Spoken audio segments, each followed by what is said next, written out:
Hello guys, welcome back to our YouTube channel. आज हम continue करेंगे अपना एनसीईआरटी लेक्चर। आज हम करेंगे 7th लेक्चर जो हमारे 6th तक हो गए थे। अब देखते हैं, इसमें हम जानेंगे आज हमारी कंट्री के बारे में। जो 7th लेक्चर है हमारी कंट्री, इसमें इंट्रोडक्शन होगा कि इसमें कौन सा एक्सटेंट तक फैली हुई है हमारी कंट्री, नॉर्थ टू साउथ कितने किलोमीटर तक वेरी करती है, 3214, ये सब हम जानेंगे कि नॉर्थ से साउथ का एक्सटेंशन बढ़ा है, वेस्ट से ईस्ट का, और हमारी नेबरिंग कंट्री कौन सी है, और जो पॉलिटिकल एंड एडमिनिस्ट्रेटिव डिवीज़न है वो किस तरीके से बांटे गए हैं, फिजिकल डिवीज़न जैसे माउंटेन, रिवर्स, ये सब जो हमारी कंट्री में पाए जाते हैं, ये सब तो हम देखेंगे। तो स्टार्ट करते हैं। तो इसमें सबसे पहले बताया गया है कि इंडिया हमारी क्या है, एक वास्ट कंट्री है, बहुत ही विविधतापूर्ण देश है, जिसमें ढेर सारे कल्चर और जो भी फिजिकल स्ट्रक्चर है, भाषाएं हैं, ये सब बोली जाती है।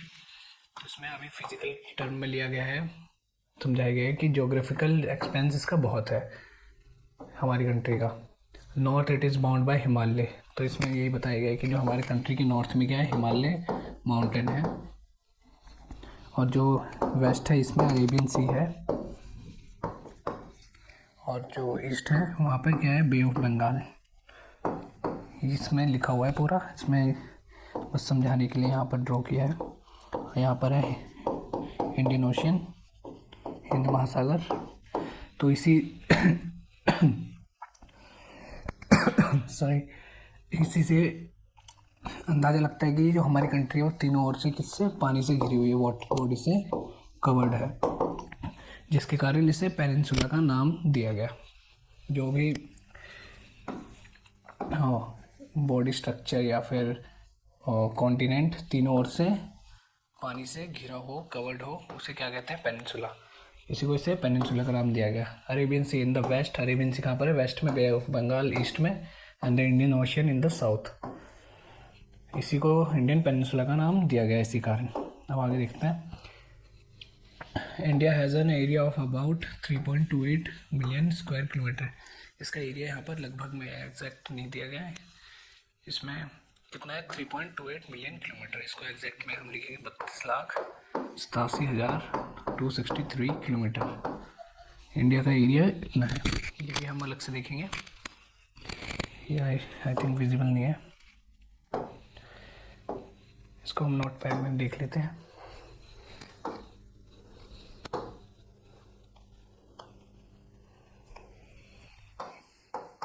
एरिया कितना है इंडिया का, अभी हमने जैसे बताया।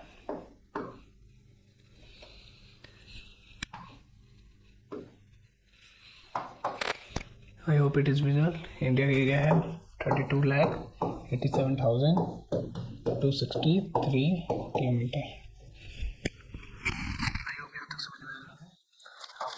इंडिया का डिवीज़न है नॉर्थ टू साउथ, ऊपर वाला डायरेक्शन को नॉर्थ कहते हैं, नीचे वाले को साउथ, इस साइड वाले को, लेफ्ट हैंड साइड वाले को west, east, right hand side वाले को ईस्ट कहते हैं। जो हमारा नॉर्थ टू साउथ डायरेक्शन है, ये एरिया है, और जो वेस्ट टू ईस्ट है, इस एरिया, ये एरिया कितना कवर करता है और ये एरिया कितना कवर करता है हम देखेंगे। और इसकी डायरेक्शन ज़्यादा है या नॉर्थ टू साउथ वाले की डायरेक्शन ज़्यादा है, ये आप भी पता लगा सकते हैं। इसमें नॉर्थ टू साउथ कितना एरिया है इसका, 3214 किलोमीटर कवर करता है। कहाँ से है ये, इंद्राकोल। कहाँ पर है इंद्राकोल, कश्मीर में है, नॉर्थ में है इंद्राकोल, कश्मीर का। अब इसमें देखते हैं साउथ में कहाँ तक, कन्याकुमारी तक, जो लास्ट है हमारा Kanyakumari. North to south direction कितनी कवर करता है, 3214 किलोमीटर। आई होप यहाँ तक समझ आया। डिस्टेंस हम देख रहे हैं अभी हम बस। और वेस्ट टू ईस्ट कितना कवर करता है, 2933 किलोमीटर। ये कहाँ से है, रन ऑफ कच्छ से, रन ऑफ कच्छ, ये कहाँ पर है, गुजरात में। वेस्ट में रन ऑफ कच्छ से, ईस्ट के अरुणाचल प्रदेश में। देश। ये डिस्टेंस कितने कवर करता है, यहाँ पे लिखा हुआ है 2933 किलोमीटर। तो आप देख सकते हैं जो नॉर्थ टू साउथ की डिस्टेंस है वो क्या है, अधिक है। तो यहाँ पे लिख सकते हैं नॉर्थ टू साउथ की जो डिस्टेंस है वो more than west to east की डिस्टेंस। आई होप समझ में आया हो कि जो नॉर्थ टू साउथ का डिस्टेंस है वो अधिक है और ईस्ट टू वेस्ट के मुकाबले। आगे देखते हैं, यही समझाया गया यहाँ पे। यहाँ अबाउट में दिया है बट एग्जैक्ट डिस्टेंस कितनी है, 2933 किलोमीटर। अब आगे देखते हैं, the lofty mountains, the Great Indian Desert, the हमारे जो वास्ट जियोग्राफिकल टर्म क्यों यूज़ किया गया, क्योंकि यहाँ पर क्या है, सारे जो भी भौगोलिक चीज़ें हैं मौजूद है, जैसे डेजर्ट व स्थल, प्लेन्स मैदान, ओशियन, ये सब इंडियन ओशियन, तो ये सब हमारे देश में पाए जाते हैं, इसलिए इसको विविधतापूर्वक देश भी कहते हैं। यहाँ की लैंग्वेज हर स्टेट की अलग है, हर एरिया में कहीं कहीं अलग बोली जाती है। वेजिटेशन, क्लाइमेट, इन सब में क्या विविधता पाई जाती है, अंतर पाया जाता है हर क्षेत्र में, इसलिए इसको विविधतापूर्ण देश भी कहा गया है। अब लोकेशनल देख लेते हैं। यहाँ पे India has located in northern hemisphere. India कहाँ पर है, जो हमने हेमिस्फीयर की क्लास देखी थी, अब हमने जाना था कि लॉन्गिट्यूड किसे कहते हैं और लैटिट्यूड किसे कहते हैं, और जो पृथ्वी को दो बराबर भागों में बांटते हैं उसको हेमिस्फीयर भी कहते हैं। इक्वेटर के साथ 0 डिग्री होता है। तो इंडिया कहाँ पर है, इसके ऊपर वाले को हमने नॉर्थ कहा गया था इक्वेटर के, और इसके साउथ। तो इंडिया कहाँ पर है, नॉर्थ हेमिस्फीयर में, जो इक्वेटर है उसके अपर साइड में। तो ये समझा हमने।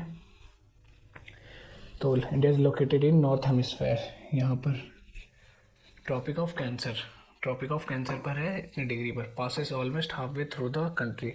जो ट्रॉपिक ऑफ कैंसर है पूरे हमारे कंट्री को काटते हैं। ये भी देखेंगे आगे आने वाली क्लास में कि जो ट्रॉपिक ऑफ कैंसर है कौन कौन से स्टेट से गुजरती है। अब देखते हैं, from south to north India extend between 8 degree to, इसमें लॉन्गिट्यूडनल वे में बांटा गया है कि जो नॉर्दर्न लॉन्गिट्यूड कितना है हमारा, 8 degree 4 north to 37 degree 6, 37 degree 6 जो हमारा लॉन्गिट्यूडनल वे है। जैसे हमारे पे ये from south to mainland between इतना, यहाँ पे जो ये नॉर्दर्न लॉन्गिट्यूड का एग्जैक्ट नंबर है 37 डिग्री 6 एंड ये है 8 डिग्री 4 नॉर्दर्न लॉन्गिट्यूड। और जो हमारा लैटिट्यूड है वो कितना है, 68 degree 7 to 97 degree 25। I hope ये यहाँ तक समझ में आया हो। और ये सब टर्म याद रखने की आवश्यकता है कि हमारा जो सदर्न ये लॉन्गिट्यूड कितना है और नॉर्थ में लॉन्गिट्यूड कितना है, क्योंकि एग्जाम में एग्जैक्ट पूछे जाने वाले क्वेश्चन बनते हैं इससे। और जो ईस्टर्न लैटिट्यूड है हमारा वो कितना है, 68 डिग्री 7। और जो ये वेस्ट साइड है और ये 97 डिग्री 25 ईस्टर्न लॉन्गिट्यूड। इन दोनों के बीच में लगभग 29 डिग्री का अंतर आता है। और हर डिग्री में कितने 4 मिनट का फ़र्क होता है, हर डिग्री से 4 मिनट बनते हैं। तो लगभग इन दोनों के बीच में कितना अंतर होगा, इसमें हम मल्टीप्लाई कर सकते हैं और लगभग 2 घंटे का 120 मिनट का अंतर होता है। तो इसलिए जब भी सूर्य का जो प्रकाश होता है जो सबसे पहले कहाँ पर, अरुणाचल प्रदेश में आता है, उसके बाद ही गुजरात में पहुँचता है, तो लगभग 2 घंटे बाद। इसी वजह से गुजरात में कितने 2 घंटे बाद पहुँचता है। इसलिए हमारे कंट्री में समय समय पर क्या एक अलग टाइम जोन बनाने की मांग की गई, क्योंकि अंतर काफ़ी लंबा है, 2 घंटे लगता है। तो ये समझाया गया कि जो लॉन्गिट्यूडनल एक्सटेंट है और लैटिट्यूडनल एक्सटेंट है कितना कंट्री का, ये हम देख चुके हैं अभी। Due to great longitude extent about 29 degree, यही सभी हमने समझाया। जो अरुणाचल प्रदेश और गुजरात के बीच में जो लॉन्गिट्यूडनल डिस्टेंस है वो लगभग कितनी है, 29। है। इसी के कारण ये लगभग 2 घंटे का अंतर पाया जाता है इनमें। The local time of longitude 82 degree, जो हमारे लोकल टाइम जोन हमने माना है वो 82 डिग्री 30 ईस्टर्न को माना है, जिसको हमने इंडियन स्टैंडर्ड टाइम जोन के तौर पर भी जो हम अपनी टाइम देखते हैं वो किसके बिहाफ पे देखते हैं, इसके बिहाफ पे, ताकि जो हमारा अरुणाचल प्रदेश है और गुजरात में ज़्यादा समय का फ़र्क ना पड़े, क्योंकि एक के साइड कितना है 68 degree 7 eastern longitude and 97 degree 25 eastern longitude, इनके बीच में कितना 29 डिग्री का एकदम डिफरेंस पाया जाता है, वेरिएशन पाया जाता है।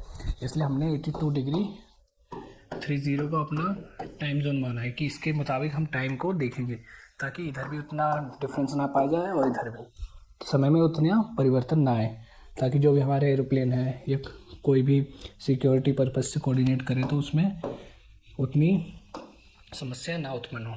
इसी के कारण दिस मेरिडियन और longitude is also term as the standard meridian.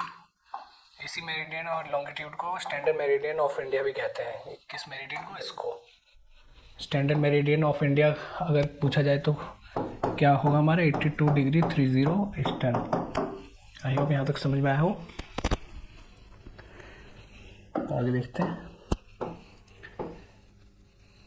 और इसमें जो इंडिया की नेबरिंग कंट्री है उसके बारे में बताया गया है कि जो इंडिया के नेबर में कौन कौन सी कंट्री है, उनकी जो सबसे ज़्यादा डिस्टेंस है, कौन से कंट्री जो एरिया है कौन से कंट्री से टच होता है और कौन सी कंट्री से सबसे कम टच होता है हमारी बाउंड्री। तो ये हम देखते हैं अभी।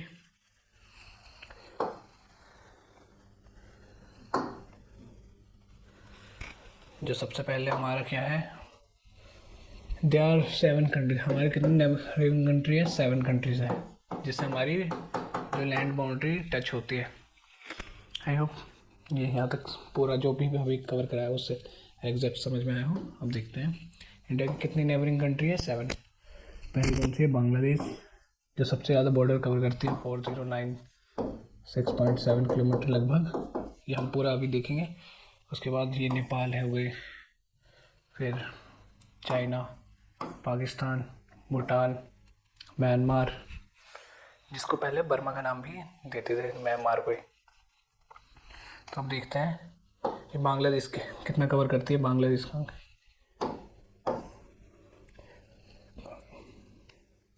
अभी हमने देखा जैसे बांग्लादेश 4096.7 किलोमीटर कवर करती है, और जो हमारे अफ़गानिस्तान है वो सबसे कम बाउंड्री शेयर करती है हमारे इंडिया से। यहाँ पर टच होती है हल्की सी नॉर्थ साइड में, यहाँ पर 4096.7 किलोमीटर, ये है लगभग 106 किलोमीटर। आई होप यहाँ तक समझ आया हो। अब देखते हैं across the sea south lies island, और हमारे यहाँ पर आइलैंड भी पाए जाते हैं जैसे Sri Lanka, Maldives, separated from India by the पाक स्टेट। यहाँ पे जो श्रीलंका है वो हमारे इंडिया से कौन सी स्टेट जल संधि से अलग होती है? पाक जल संधि, इसको पाक स्टेट भी कहते हैं। हमने बस इस्थमस भी जाना था कि इस्थमस किसे कहते हैं, स्ट्रेट किसे कहते हैं। ये आपको नहीं जानकारी तो आप पिछले लेक्चर भी रेफ़र कर सकते हैं, नहीं तो you can raise in a comment section, we will let you in next upcoming lecture. अब आगे देखते हैं political and administrative function. India is a very vast country, जी बहुत ही विविधतापूर्वक देश है।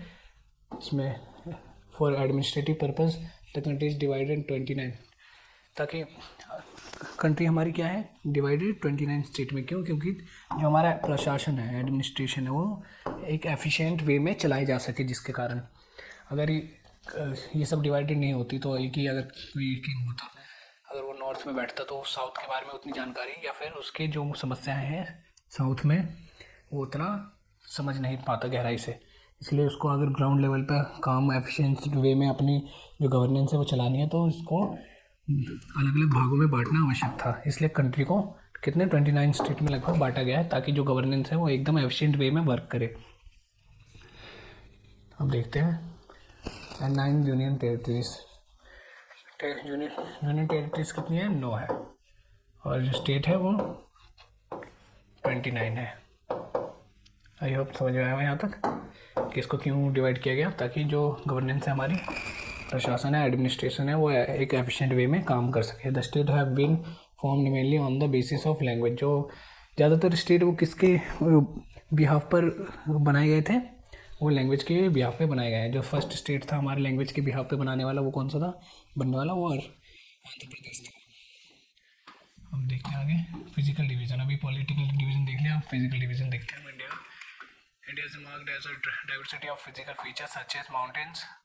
जो हमारे इसमें यही समझाया गया है कि जो हमारी कंट्री है उसमें जो फिजिकल डिवीजन है वो बहुत ही महत्वपूर्ण और बहुत ही विविधतापूर्वक रूप से पाए जाते हैं। जैसे माउंटेन हो गए हमारे, माउंट एवरेस्ट, रिवर्स, हमारे कंट्री में ढेर सारी रिवर्स बहती है, प्लेन्स हो गए, मैदान हो गए, उत्तरी मैदान, और भी अलग अलग प्रकार के वेस्टर्न घाट्स, ये सब, और लेक्स, झीलें, coast, islands standing in the north and the lofty snow-capped Himalaya. Himalaya mean the above the snow. Himalaya का मतलब क्या है, जो स्नो के ऊपर हो। The Himalaya mountains are divided into 3 main parallel ranges. ये भी हम जब ज्योग्राफी की, इंडियन ज्योग्राफी की यूपीएससी के लिए क्लास लेंगे तब देखेंगे ट्रांस हिमालय किसे कहते हैं, लेसर, ग्रेट, शिवालिक, ये सब पूरा हम टर्म को जानेंगे कि ये कहाँ तक फैली है। काराकोरम, लद्दाख, जास्कर रेंज ट्रांस का पार्ट है या लेसर का पार्ट है या ग्रेट हिमालय का पार्ट है, ये भी हम देखेंगे।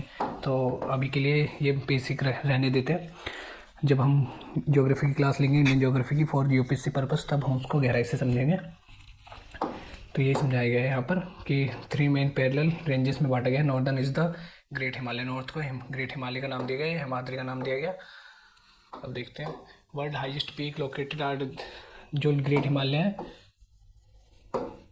हिमालय उसमें कौन सी पीक है, वर्ल्ड की लार्जेस्ट पीक है जो माउंट एवरेस्ट पाई जाती है, वो कहाँ पर, ग्रेट हिमालय में पाई जाती है, ये समझाया गया है यहाँ पर। मिडिल हिमालय और Himachal lies in the south of the Himadri. Himadri के साउथ में कौन सा पाया जाता है, हिमाचल पाया जाता है।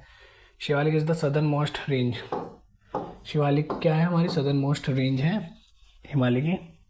अब देखते हैं north Indian plain to south of the Himalaya. जो उत्तरी प्लेन है, नॉर्थ इंडियन प्लेन है, उत्तरी भारत की प्लेन है, वो हिमालय के किस में है, एकदम जो ख़त्म हो रहा है,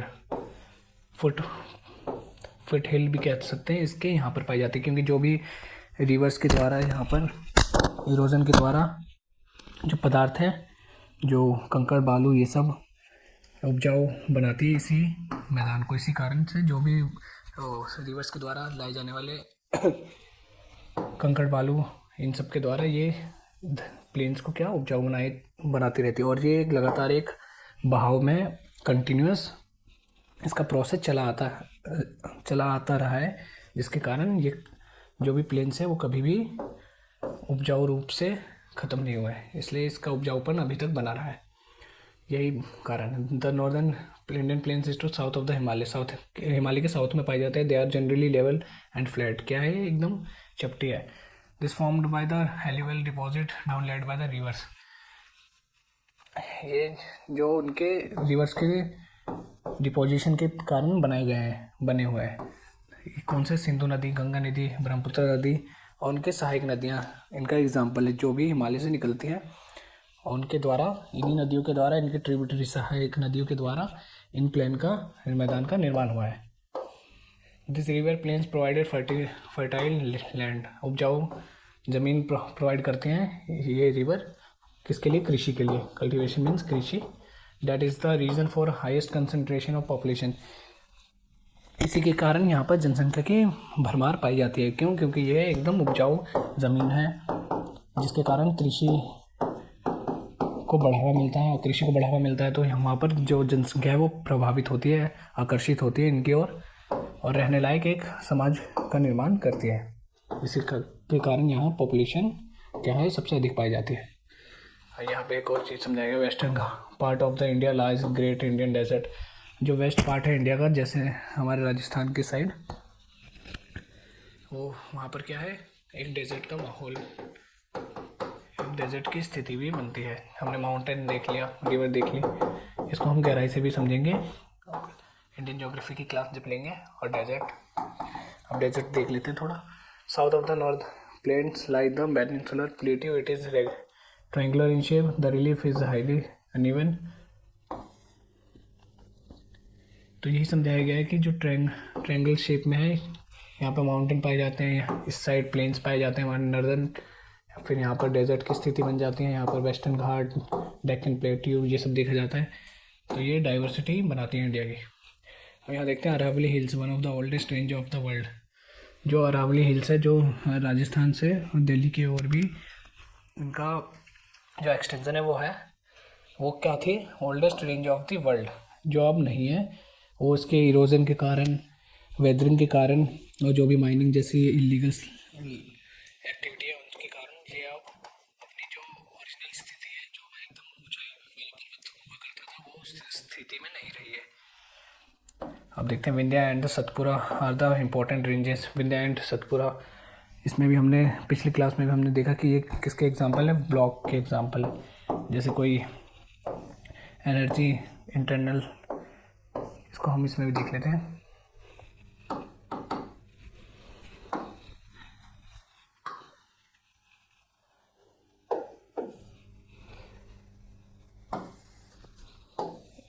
जैसे एपरिजोनेटिक फोर्स हम जब पढ़ रहे थे, उसमें जो अपवर्ड वाली फोर्स है, जो ऊपर की ओर सतह के ऊपर की ओर प्रभावित या आकर्षित होती है या ऊपर की ओर जाती है, तो वहाँ पर क्या, ये ऊंचाई, इसके कारण हिल्स या माउंटेन का निर्माण होता है। इस स्ट्रक्चर को यहाँ पर अगर ये दो फोर्स दोनों साइड से हुई तो यहाँ भी एक माउंटेन का क्या होगा, निर्माण होगा। तो इसके बीच में जो पाई वो जाने वाली जगह है, उसको हमने ग्रेबन का नाम दिया, ग्रेबन। और जो ये ऊंचाई पर जो ऊंची उठी हुई चीज़ें, इसको हमने क्या कहा था, होस्ट।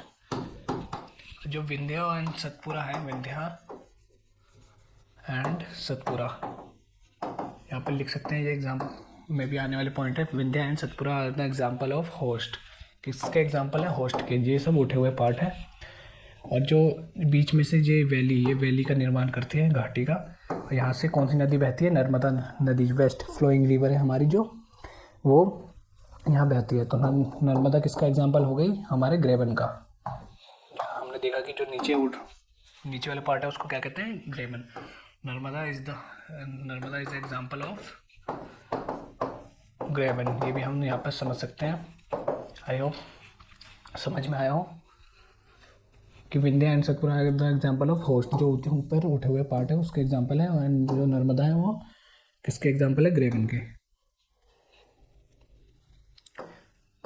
ये हमने पिछले क्लास में देखा था कि कैटास्ट्रॉफिक, हल्के से ओवरव्यू लिया था। आगे हम आने वाली क्लास में इसको पूरी ढंग से समझाएंगे कि कैटास्ट्रॉफिक फोर्स किसे कहते हैं, डायस्ट्रॉफिक फोर्स किसे कहते हैं, जिसके कारण ये एपरिजोनेटिक एंड ओरोजेनेटिक फोर्स का निर्माण करते हैं। अब आगे देखते हैं। The river Narmada and Tapi flow through this ranges. जो नर्मदा एंड तापी रिवर है वो कौन सी रेंजेस के में बहती है ना, विंध्या एंड सतपुरा की जो रेंजेस है उनमें। This are the west flowing way, ये भारत के उत्तरी इस साइड अरेबियन सी में गिरती है। ये वेस्ट फ्लोइंग रिवर है, इस साइड बहती है। ये समझाया गया है यहाँ पर। कहाँ पर इनका माउथ है, ये कहाँ पर गिरती हैं, अरेबियन सी में। द वेस्टर्न घाट्स और सह्याद्री, वेस्टर्न घाट्स को क्या कहते हैं, सह्याद्रीज भी कहते हैं। ये याद रखने की आवश्यकता है एग्जाम पॉइंट ऑफ व्यू से। वेस्टर्न घाट्स को क्या कहते हैं, सह्याद्री। ये एनसीईआरटी की बुक है जो एकदम स्पेसिफाई फॉर्म में यहाँ पर नोट डाउन की गई है। इसमें आपको और भी हेल्प मिलेगी। जो उसका जो भी पूरा मगअप है, पूरी समरी है, वो उस प्रकार से दी गई है इसमें। And the eastern Ghat provided the eastern boundary. जो भी वेस्टर्न घाट है ये क्या है, एकदम बंदरगाह के रूप में उपस्थित होते हैं, क्योंकि यहाँ पर हम जानेंगे कि जो यहाँ पर कॉन्टिनेंटल प्लेट को या ओशनिक प्लेट है वो अपनी ऊंचा एक लेवल प्रोवाइड करती है, जहाँ पर शिप अपनी जगह बनाती है स्थिर रहने के लिए। ये भी हम देखेंगे, इंडियन ज्योग्राफी का लेक्चर देखेंगे तब। तो यही समझाया गया, जो वेस्टर्न घाट है वो वेस्टर्न घाट की बाउंड्री ये सब बनाती हैं। Eastern Ghat provide the eastern boundary while the western Ghats are almost continuous. The eastern Ghats are broken and unevenness. ये बोला गया है कि जो अभी वेस्टर्न घाट है वो अभी भी अपनी जो पुरानी स्थिति है उसमें उपस्थित है, और जो ईस्टर्न घाट है वो टूट चुका है, अनइवननेस है। अनइवननेस मतलब इरेगुलरिटी, उतार चढ़ाव। जो स्ट्रक्चर है वो एकदम फ्लैट वे में नहीं है, या फिर जो भी शेप है उसकी एकदम बराबर वे में नहीं है उसके मुताबिक। उसमें बदलाव देखने को मिलते हैं, अंतर देखने को मिलता है। To the west of the western Ghat and the east of the eastern Ghat line the coastal plain, जो हमारे यही समझाया गया था यहाँ पे, जो ये क्या है कोस्टल प्लेन, यहाँ पर बंदरगाह का निर्माण होता है। यहाँ पे मछुआरे अपने जो नाव है उसको उतारने में, जो कोस्टल है वो कॉन्टिनेंटल प्लेट या ओशनिक प्लेट ये हम देखेंगे, उसकी सहायता से यहाँ पर एक बंदरगाह या कोस्टल प्लेन्स का निर्माण करती है, जो उनको जहाज़ को रुकने में और इम्पोर्ट एक्सपोर्ट के लिए ये बहुत ही लाभदायक होता है। Western coast of western coast कितना है, बहुत ही नैरो है, बहुत ही पतला है। Eastern coast of plains are much broad है, जो ईस्ट साइड पाई जाने वाली कोस्ट है वो बहुत ही ब्रॉड है, ब्रॉड मीन चौड़े है। इसी के कारण आप देखेंगे कि यहाँ पर ज़्यादातर क्या, यहाँ पर शिप्स का बंदरगाह पाए जाते हैं। अब यहाँ देखते हैं these are the number of east flowing river, जो ईस्ट के साइड बहने वाली रिवर है, ये इसके एग्जांपल है महानदी, गोदावरी, कृष्णा, कावेरी, ड्रेन टू। इन सबको आपको याद रखने की इतनी आवश्यकता नहीं है अभी, आप बस यहाँ पे एक फैमिली हो जाइए इन जो भी नदियों के नाम है। बाकी हम जब इंडियन ज्योग्राफी पढ़ाएंगे तो उसमें पूरे नदियाँ कवर करेंगे, तो ये सब भी वहाँ से आप कवर कर सकते हैं, उसमें उसके बाद आपको कोई समस्या नहीं होगी। अब देखते हैं this reverse have formed fertile deltas and their mouth. ये सब रिवर क्या है, ईस्ट साइड बहती हैं, तो ये सब बहती है तो यहाँ पर क्या डेल्टा बनाती है। डेल्टा हम जानेंगे डेल्टा किसे कहते हैं, और मैंग्रोव वन के क्या मायने हैं ये सब पूरा। तो ये क्या फर्टाइल क्या बनाती है, डेल्टा बनाती है, वो एकदम उपजाऊ होता है। The Sundarban delta is found where the Ganga and the Brahmaputra flow into the, जो क्या है सुंदरबन डेल्टा है, जो बहुत ही बड़ा डेल्टा है, वो किसके द्वारा बनाया जाता है, विश्व का सबसे बड़ा डेल्टा कौन सी, गंगा एंड ब्रह्मपुत्र नदी के द्वारा, क्योंकि उन दोनों ये दोनों नदियाँ फ्लो होके कहाँ पर आती हैं, वे बे ऑफ बंगाल में गिरती हैं, जिसके कारण विश्व का सबसे बड़ा डेल्टा बना, वहाँ का विश्व के सबसे बड़े डेल्टा का निर्माण होता है। आई होप यहाँ पर तक समझ में आया कौन सी दो नदियाँ हैं, Ganga and Brahmaputra. Two groups of island also, अब यहाँ देखते हैं किसकी बात की गई है, from the part of India अलग, यहाँ पर लक्षद्वीप और जो भी हमारे कोरल आइलैंड है वो कहाँ पर है, कोस्ट ऑफ केरला की कोस्ट में पाए जाते हैं। ये भी हम जानेंगे, अंडमान निकोबार, ये डायरेक्शन, ये सब पूरे गहराई से समझेंगे। यहाँ पर बस एक फैमिलियर होना है कि जो हमारे इंडिया की डाइवर्सिटी है, इंडिया के फिजिकल टर्म में कौन कौन से स्ट्रक्चर पाए जाते हैं, कौन कौन से रिवर, प्लेन्स, प्लेट्यू, ये सब इन सबको जानना है कि इंडिया के ही पार्ट हैं या अलग अलग हैं। The groups of island also form by part of India, जो ग्रुप ऑफ आइलैंड है उसको भी इंडिया का निर्माण करते हैं। जैसे हमारे अरेबियन सी में क्या है, लक्षद्वीप है, ये इंडिया का पार्ट है। अब देखते हैं Andaman and Nicobar to the south, ये भी हम देखेंगे कि जो हमारे अंडमान निकोबार है उसमें अलग अलग प्रकार के कौन कौन से आइलैंड पाए जाते हैं, या आगे आने वाली क्लास में पूरा आइलैंड कवर करेंगे। बस यहीं तक ही था